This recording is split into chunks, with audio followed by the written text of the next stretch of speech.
गजानन नाम घेता गजानन झाले जन्माचे सार्थक नाम घेता गजानन झाले जन्माचे सार्थक शेगावीचे योगीराज थोर ब्रह्मांड नायक ब्रह्मांड नायक ब्रह्मांड नायक ब्रह्मांड नायक ब्रह्मांड नायक 4 दिवसात जर त्या चोराला पकडलं नाही ना तर नोकरीवरून कमी करण्यात येईल अशी नोटीस बजावलं सरकारनं मला. तुम्ही माझा ऐकाल तर माझ्याबरोबर तुम्ही गजानन महाराजांच्या दर्शनाला चला. महाराज चोर कुठे आहे ते नक्की सांगतील. माझी नोकरी वाचवणं हे तुमच्याच हातात आहे महाराज. तुला त्यासाठी वणवण करायची काही गरज नाही. तो चोर स्वतःच्या पावलांनी चालत तुझ्याकडे येईल. शेगावला जाऊन गजानन महाराजांचं दर्शन घ्यायची माझ्या मनात खूप इच्छा आहे. लोक त्यांना देव माणूस मानतात. डोकी फिरली त्या लोकांची. तुझं खरं रूप तुझ्या माऊलीला लवकरच दाखव. महाराज, बोल जगन. आषाढी एकादशी जवळ आली आहे आणि यावेळी पंढरपूरच्या वारीला माझी जायची इच्छा झाली. जा, अवश्य जा, पण एकटा जाऊ नकोस. वारकऱ्यांच्या सोबत जा, म्हणजे पांडुरंग काय आहे हे तुला कळून येईल. जी महाराज. ही वारकरी मंडळी वारीला जाताना पांडुरंगाशी एकरूप होऊन जातात. त्यांना स्वतःमध्ये आणि सहकारी वारकऱ्यांमध्ये विठुराया दिसतो आणि मग ते तहान भूक हरपून जातात. हातातील भगवी पताका वैष्णवांची खूण म्हणून मिरवतात. चंद्रभागेत स्नान करून विठोबा रखुमाईचं दर्शन घेतात. गळ्यात तुळशीमाळा घालतात. या वारकऱ्यांमध्ये लहान मोठा, गरीब श्रीमंत असा भेदभाव नसतो. वारकऱ्यांचा हा एकत्र समुदाय पाहताना विठुरायाचं दर्शन घेतल्याचा आनंद होतो. भजन, कीर्तन, प्रवचन अगदी रंगात येतं. जणू काही ज्ञानाची शाळा भरली असं वाटतं. निर्गुण ब्रह्म सगुण होतं. हा वैष्णवांचा मेळा पाहण्यासाठी साक्षात पांडुरंग वाळवंटात येतो. जगन, तू अवश्य वारीला जा आणि स्वतः अनुभूती घे. जी महाराज. अरे पण हा काय करतोय? कोण काय करतंय महाराज? सोंग घेतोय, सोंग घेतोय, वारकऱ्याचा सोंग घेतोय.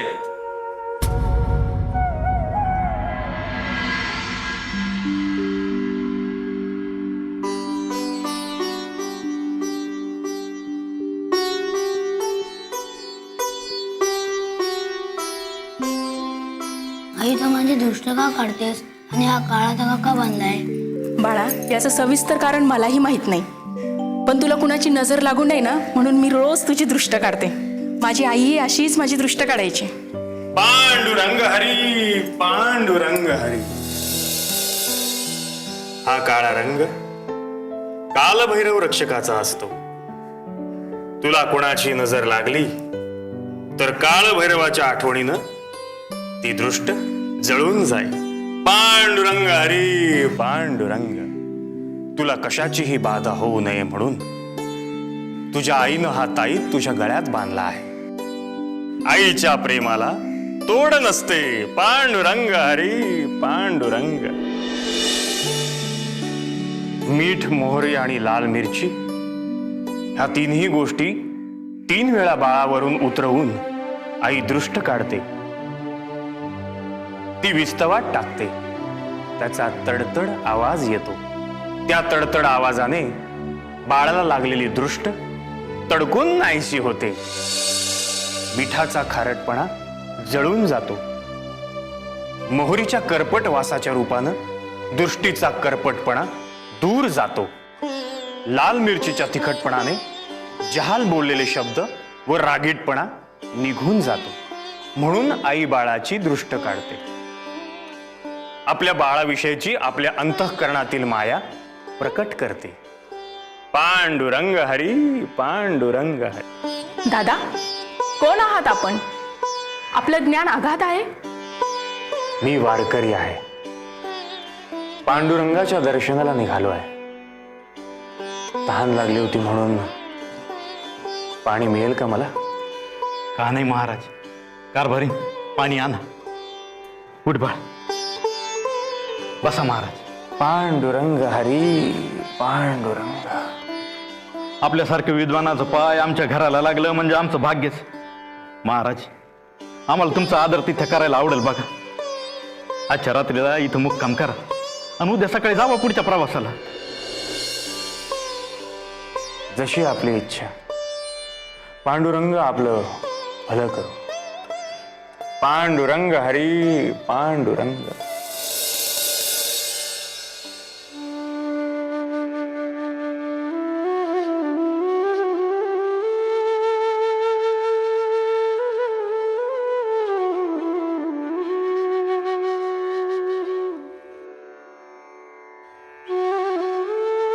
महाराज, आज आपण एवढा कसला विचार करताय? जगन, एखादा हुशार माणूस आपली बुद्धी भलत्याच ठिकाणी वापरतो हे पाहून फार वाईट वाटतं. स्वतःच्या हाताने खड्डा खोदायचा आणि त्यात उडी घ्यायची, तशातला हा प्रकार. महाराज, आपण कोणाविषयी बोलताय? आहे एक तरुण स्वतःच्या हुशारीने लोकांना फसवतोय, गंडा घालतोय, श्रीमंतांबरोबर गरिबांनाही लुबाडतोय. महाराज, कोण आहे तो? आणि आपण त्याला सावध का करत नाही? आणि तो जर चुकीचा वागत असेल तर आपण त्याला त्याची चूक का दाखवून देत नाही? ती वेळ अजून यायची आहे जगन. प्रत्येक पापी माणसाचा पापाचा घडा भरावा लागतो. हा घडा भरून फुटला की मग त्याला पश्चाताप होईल. बघूया त्याच्या पापाचा घडा कधी भरतोय ते. गण गण गणात बोते, गण गण गणात बोते, गण गण गणात बोते. कळलं? तो चोर आता आपल्या हातून सुटता कामा नये. साहेब लुटल्या गेलो मी, साहेब लुटल्या गेलो, बरबाद झालो. हो, चांगला देव माणूस वाटला म्हणून मी त्याचा आदर तिथे केलं.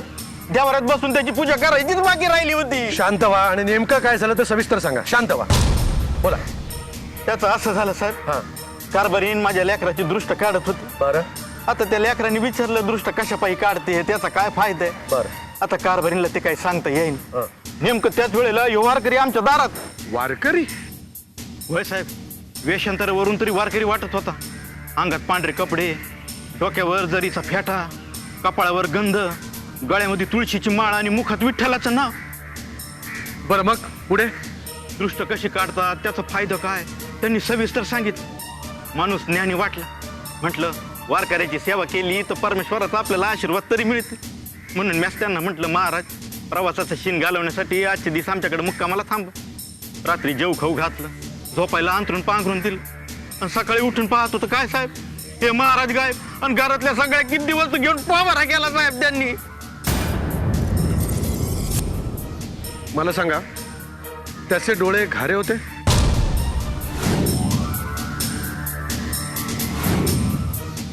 त्याच्या बोटात लाल खड्याची अंगठी होती? भाई साहेब, पण हे तुम्हाला कसं ठाऊक? बरेच दिवस आम्ही त्याच्या मागावर आहोत. हा चोर वेषांतर करून लोकांना लुबाडतो. आता ह्याला पकडल्याशिवाय मी राहणार नाही. लय उपकार होते साहेब, लय उपकार होते. त्याचं काय झालं, मी याच गावात कामाने. कोण आपण? आपली ओळख नाही सांगितली. अतिथी देवो भव. घरी आलेल्या पाहुण्याला आधी पाणी विचारतात, म्हणजे अशी सुसंस्कृत घरातली पद्धत आहे. थांबा, आताच पाणी. क्षमा करा, मी जरा फारच स्पष्ट बोलणाऱ्यातला माणूस आहे. सहसा मी अनोळखी लोकांकडे जात नाही किंवा त्यांचा पाहुणचारी घेत नाही. पण काय करणार, यांचा भाऊ दिगंबर कानोळे यांनी मला गळच घातली. म्हणजे दिगंबररावांनी पाठवलंय तर तुम्हाला इथे? हो. हो, ऐकलत का? तुमचे बंधू, आमचे मेहुणे, त्यांनी पाठवलं यांना आपल्याकडे. अहो खरंच की काय दादा कसा आहे आमचा आणि तुमची त्याची ओळख कशी? हो सांगतो तुमचा दादा आणि मी आम्ही एकाच पाठशाळेत शिकलो. सुमती, तू मला ओळखलं नाहीस? मी शिवम जोशी. शिवम मला कसं आठवत नाही. असा कोणी दादाचा मित्र? मी तात्यारावांच्या आळीत राहायचो. पण माझी बहीण श्रद्धा, तिला तरी ओळखतेस की नाही? हो श्रद्धाला ओळखते मी. पण तुम्ही तिचे भाऊ? हो त्याचं काय ना, मी अभ्यासापलीकडे फारसा खेळण्यात वगैरे कधी रमलो नाही. त्यामुळे तू मला कधी पाहिलं नसशील किंवा माझ्याबद्दल कोणाकडनं ऐकलंही नसशील. असेल. बरं दादा बहिणी कसे आहेत? हो मजेत आहेत. दादा वहिनी, त्यांची मुलं चिंगी, सोन्या सगळे मजेत आहेत. दादाचा खूप जीव आहे यांच्यावर. दादानी तुमच्यासाठी मोतीचुराचे लाडू पाठवलेत. त्याचं काय झालं, मी याच गावात कामानिमित्त येणार होतो ना, तर यांचे दादा म्हणाले की तुमची भेट घ्या म्हणून. अरे हो, बोलत काय बसलो, तुमच्या दादानी हे प्रसादाचे लाडू पाठवलेत. बरं ते ठेवू नका बरं का, ते लगेच खाऊन घ्या. प्रसादाचे आहेत ना. घ्या.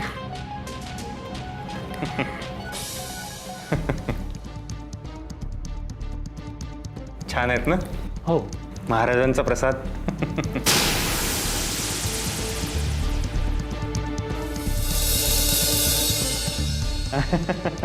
का छान आहे ना?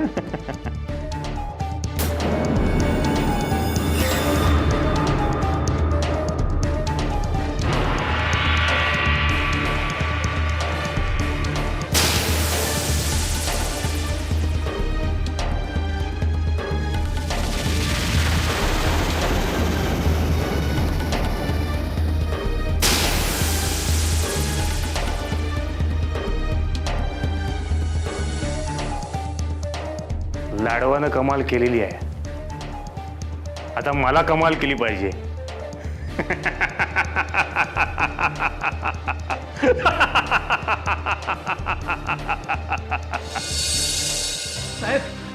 साहेब लुटलं गेलो साहेब, बर्बाद झालो.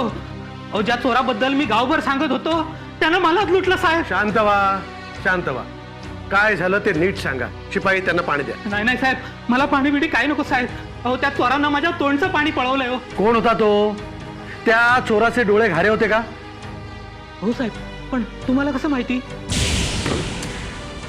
हा चोर म्हणजे माझ्या डोक्याला ताप झालाय. खूप तक्रारी आल्यात त्याच्याबद्दल.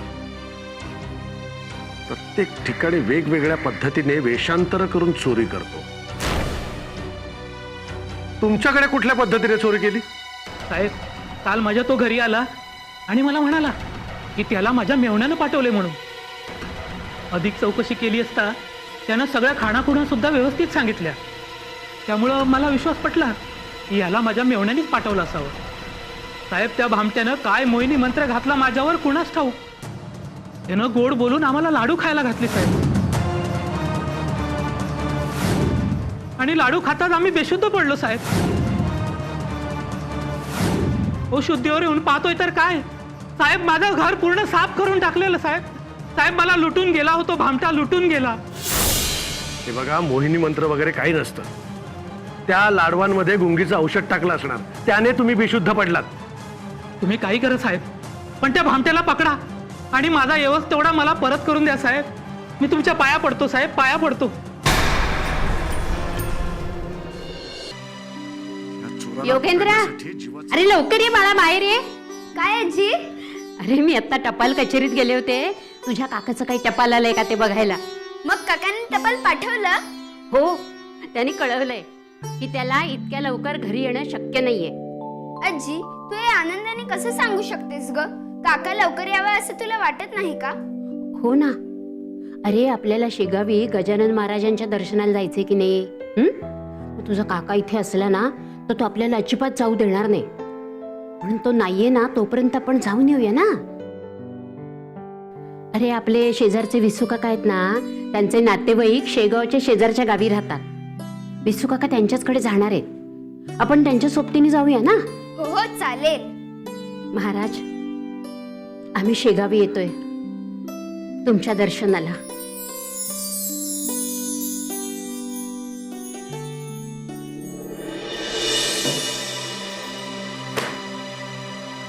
या चोराला पकडण्यासाठी जीवाचं रान करतोय मी. नोकरी जाईल ह्या भीतीने अन्न सुद्धा गोड लागत नाहीये. फौजदार साहेब, प्रयत्नांची परमेश्वर. तुम्ही त्या चोराला पकडण्यासाठी जाळ लावलंच आहे. तो त्या जाळात नक्कीच सापडेल. कधी कधी सापडेल? माझी नोकरी गेल्यावर? या कचेरीत मी एकटाच काम करतो असं वाटायला लागलंय मला. तुम्ही नुसते सल्लेच देताय, काम तर काहीच करत नाही. साहेब, आम्ही काही न केल्याशिवाय घरातून कचेरी आणि कचेरीतून घरात जातो का? तेवढंच करता तुम्ही. कामाचं काय? कामाच्या नावाने ठणठण गोपाळ. आतापर्यंत मीच त्याला पकडला असता, पण त्याचं जे काही वर्णन आहे ना, त्याचे खारे डोळे, त्याच्या चेहऱ्यावरचं तीळ, त्याने काही होणार नाहीये. अरे अशा वर्णनाची 4 माणसं धरून आणली, पण हाती काय लागलं? साधी गरीब माणसं होती ती. चोर हा शब्द उच्चारायला पण जीभ उचलत नव्हती त्यांची. सोडून द्यावं लागलं त्यांना. साहेब, तुम्ही उगाच चिंता करताय. गजानन महाराजांवर विश्वास ठेवा. महाराज म्हणालेत ना, हा चोर तुमच्याकडे स्वतःच धावत येईल, मग तसंच होईल.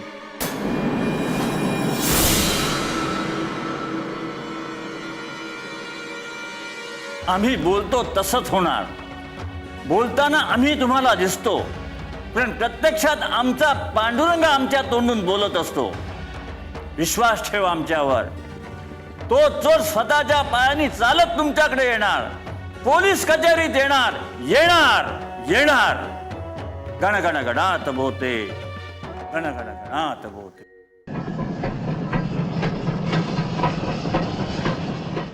योगेंद्र, शेगावात तर येऊन पोचलो आपण. विसू काका सोबतीला होते म्हणून जमलं, नाहीतर काहीही माहिती नसताना एवढा लांबवरचा प्रवास कसा काय जमला असता आपल्याला. आता गजानन महाराजांचा मठ शोधून काढू, त्यांचं दर्शन घेऊ, आणि तुझा काका घरी परत यायच्यात आपण घरी परत पोचूया. आजी, एवढं खोटं बोलणं बरोबर आहे का? काका आपल्यासाठी किती करतो, तरी पण आपण त्याशी खोटं वागायचं? अरे बाळा, चांगलं काम करण्यासाठी कधीतरी खोटं बोललेलं चालतं रे. म्हणजे बघ, तुझा काका आहे ना, त्याचा देव माणूस, संत, सत्पुरुष, कुणावरही विश्वास नाही, कुणालाही मानत नाही. तो नाव जरी काढलं ना तरी त्याला राग येतो, आणि मलाही कुठे जाऊ देत नाही.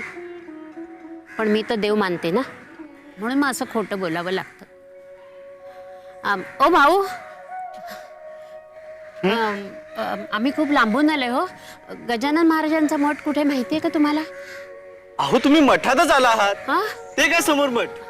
अगं बाई, तुम्ही इथलेच राहणारे आहात? हो. मग माझ्या मुलाला ओळखत असाल. मुलगा? माझ्या मुलाचं नाव मोहन आपटे. त्याची नोकरी फिरतीची आहे. त्याला नेहमी या गावातून त्या गावात फिरावं लागतं. कदाचित शेगावला पण तो येऊन गेला असेल, आणि तुम्ही त्याला ओळखतही असाल. पण तो भेटला ना तर त्याला सांगू नका मी गजानन महाराजांच्या दर्शनाला आले होते म्हणून.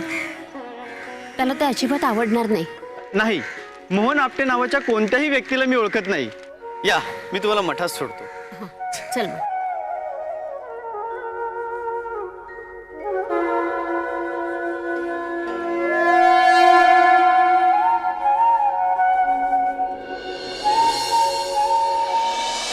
बघा बघा त्यांचं काय म्हणणं आहे ते बघा. बोला. माझी आई शांती देवी आणि माझा पुतण्या योगेंद्र दोघंही शेगावात आल्यात. मग आधी तुमचं नाव सांगा. तुम्ही कोण आहात? मी मोहन सदाशिव आपटे. अच्छा, म्हणजे तुमची आई आणि पुतण्या शेगावात आले ही तक्रार आहे का तुमची? अहो नाही नाही, ही तक्रार कशी असेल? ते दोघंही शेगावात येऊन कुठेतरी हरवलेत ही तक्रार आहे. बरं, तुमच्या आईचं वर्णन सांगा. म्हणजे त्यांच्या अंगावर अशी विशिष्ट खूण आहे का? म्हणजे तुमच्या गालावर जसा तीळ आहे, तुमचे डोळे घारे आहेत, तसं काही?